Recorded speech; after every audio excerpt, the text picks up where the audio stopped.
Hi y'all, Linda here. Okay, let's talk about how to hack your way towards a resentment-proof marriage.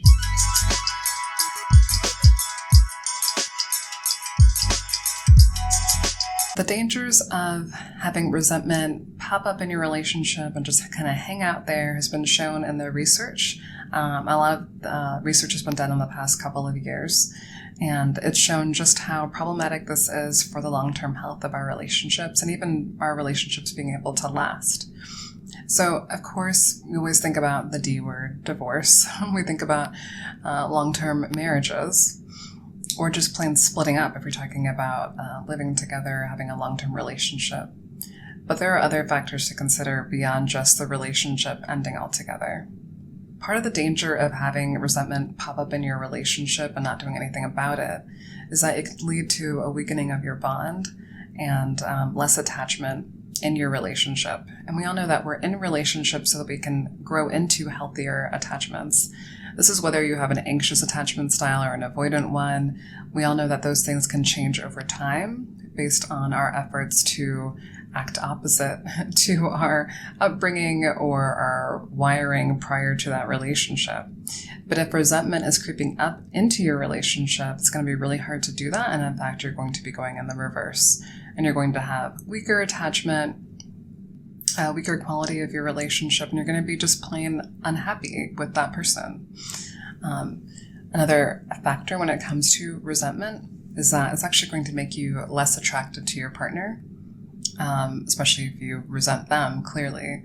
The thing about resentment is that it tends to bubble up on both sides eventually. It doesn't usually just stay with one partner unless that other partner is incredibly oblivious. But even so, they're going to realize that something is off.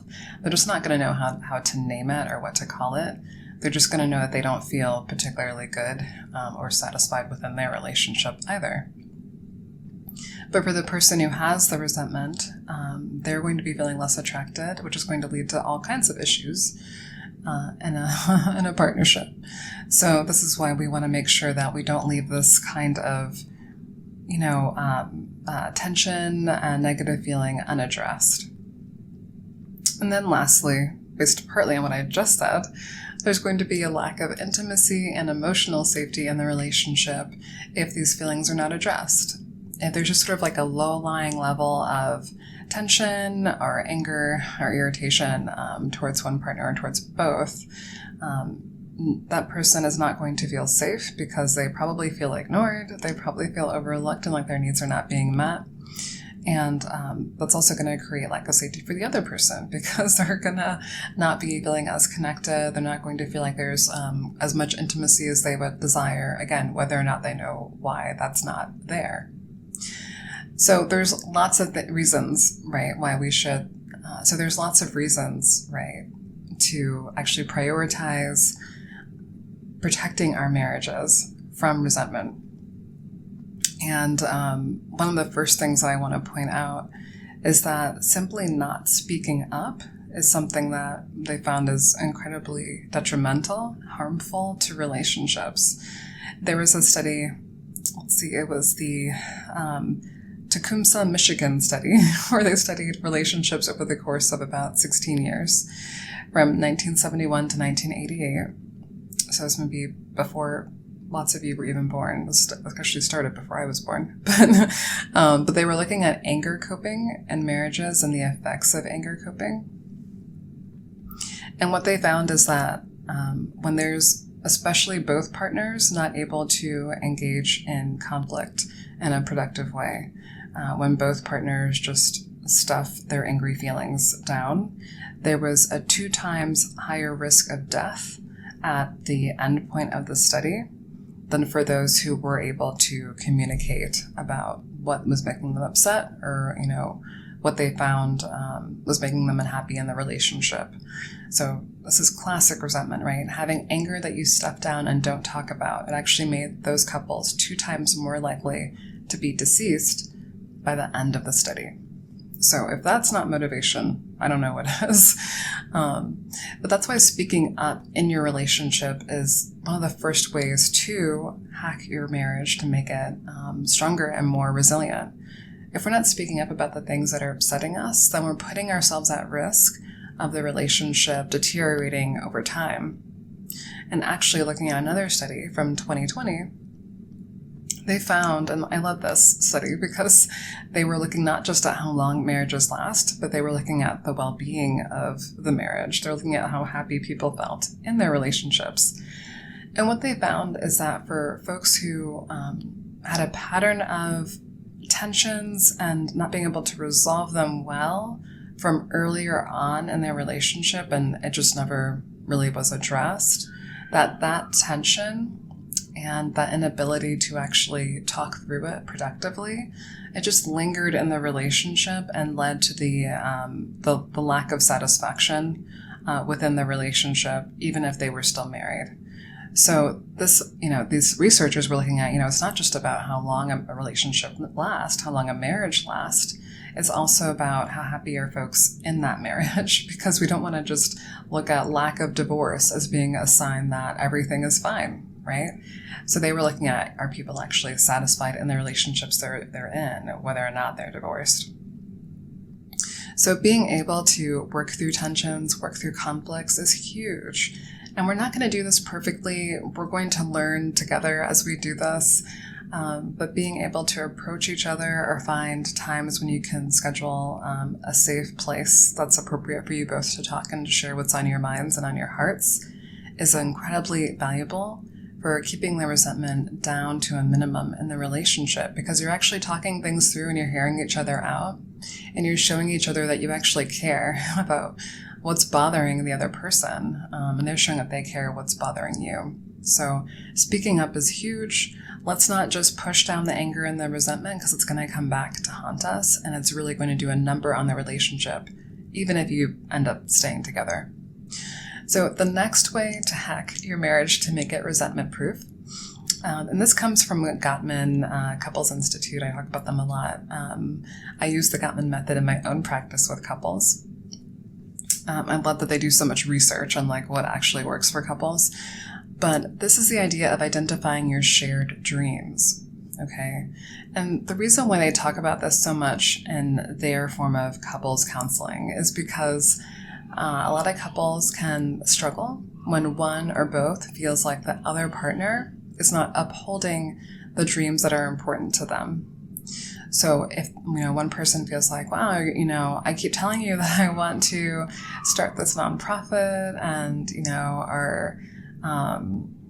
start this neighborhood baseball league, in our community to bring the community together, whatever it is, or I want to travel and I want to see more of the world, right?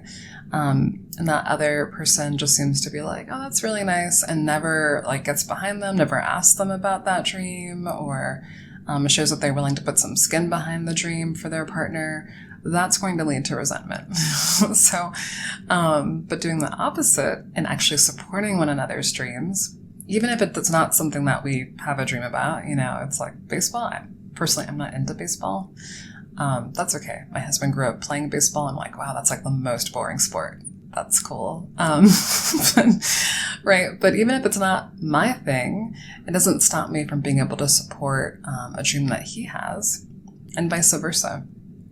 And so just being able to actually talk about your dreams together, listen to each other, share about why it's important to each of you, and then finding ways to get behind it and actually support that dream for your partner. That's a huge way to protect the marriage.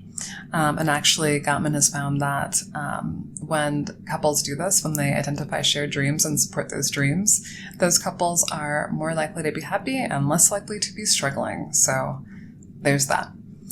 Finally, research from University of Georgia in 2015 found that simply saying thank you is a huge predictor of how protected relationships were from stress or decline. So they saw that being able to express gratitude was actually the most consistent predictor of marriage quality that they could find. And I think this is really important. It actually protected women from the negative effects of poor communication during conflict. So this is something I saw referenced in lots of research when I was looking through articles for this video. And women are just much more likely to experience and display the negative effects of marital tension and poor conflict styles within relationships. For whatever reason, are just more sensitive, probably due to, societal acculturation and how we're shaped, but they're more likely to experience those effects more deeply. And so I love that it was talking about how just showing gratitude actually protected women from more of those negative effects. So this is a great way to protect if you're in a relationship with a woman or you are a woman, because this is one of the most predictive qualities for a marriage that actually has high level of satisfaction. And, I think we don't actually need research to tell us that, but sometimes it helps to be reminded. Simply feeling appreciated and voicing appreciation often is a great way to enhance the health of your connection. Who doesn't like to feel seen? Who doesn't like to feel valued for what they contribute? Who doesn't like to have their contributions noticed, right? We certainly feel that way at work or, right, like in our families, in our friendship circles. So of course we'd want that in our marriages. So the third way to hack your marriage to make it more resentment proof is to simply show appreciation early and often. Make it a habit. Give yourself a challenge. Give yourself a 30-day challenge. Find ways to express your gratitude every day for the next 30 days. Even better if you guys can do that together, if you can speak up and talk about that with your partner, that you'd like to feel more appreciated. And maybe you guys make a pact with each other that you're going to do that to make it more of a habit in your relationship so that you can better encourage one another and make each other feel as loved and valued as you likely would like to do, right? That's probably something that matters to both of you. So I hope that these tools and tips were helpful. I want to remind you that a lot of these things you can definitely put into practice today, like the challenge I just offered. And it also goes a long way to make sure that you are starting from the inside out, that you are starting with your concept of yourself, right? The way that you think about yourself, the way you feel about yourself. I roll that all up into the term self-love. And, when you start from the inside out and you learn to truly value yourself, then you also know that you deserve the best, right? You deserve a high quality marriage, that you don't have to settle for something that feels mediocre or that feels unsatisfying. And when you increase your level of self-love over time, you also realize that you don't have to be perfect to have these good things. You don't have to have like a perfect life or a perfect wardrobe or, whatever the perfect size, whatever that size is to you. You can be just average, just real regular, and have a healthy, satisfying relationship. And you'll know that when your level of self-love is catching up to where you actually are, how valuable you actually are, whether or not you may have felt like that in a while. So make sure that you check out the link below for the self-love style quiz to learn more about your own style of self-love and what would be most beneficial for you so that you can include more of that in your everyday life, as opposed to just engaging in self-care activities that don't really work for you.